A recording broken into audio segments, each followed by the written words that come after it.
பெண்களை பாஜக அந்த இந்து முன்னணி கும்பல் ஆபாசமா பேசி அடிச்சு நீங்க முருகை மாநாடு நடத்துங்க, பெருமாள் மாநாடு நடத்துங்க.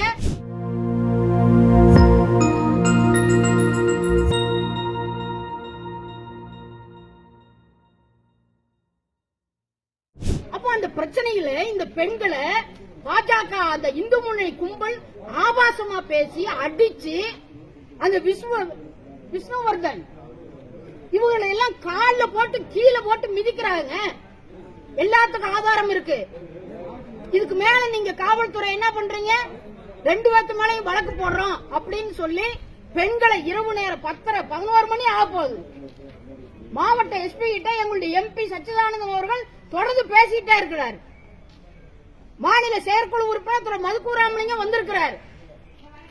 அப்போ நீங்க பேசி இரவு முழுவதும் இங்க வச்சிருப்பீங்களா? ஆரம்பத்துல துவக்கத்துல இந்த பிரச்சாரத்தை கெடுக்கக்கூடிய நோக்கத்தோடு யார் தலையிட்டது? அது என்ன நடவடிக்கை? ஆகவே பாஜகவினர் மீது சட்ட ரீதியான நடவடிக்கை எடுக்கணும். தமிழ்நாடு முழுவதும் இந்த பிரச்சனையை நாங்க கொண்டு போவோம். நீங்க முருகை மாநாடு நடத்துங்க, பெருமாள் மாநாடு நடத்துங்க. யார் இல்லைங்கிறாங்க? நீங்க அனுமதி பெற்று நடத்துறீங்க. நாங்க தடுக்கிறோமா? மக்களிடம் மார்க்சிஸ்ட் கம்யூனிஸ்ட் கட்சி விலைவாசி உயர்வை பத்தி நாங்க பேசுறோம். நீங்க யாரு தடுக்கிறதுக்கு? உள்ள வந்து தடுக்கிறதுக்கு. ஆகவே இந்த பிரச்சனையில பாலிமர் டிவி கூட இங்க இருக்கிறாங்க. என்ன போட்டிருக்காங்க?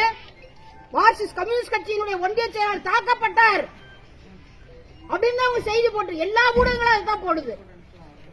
அப்போ தாக்குதலுக்கு உள்ளான எங்களை நீங்க அடிச்சு வச்சிருப்பீங்களா?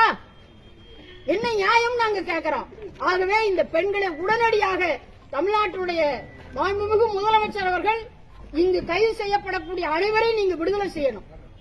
அது வரைக்கும் எங்களுடைய போராட்டம் தொடரும்.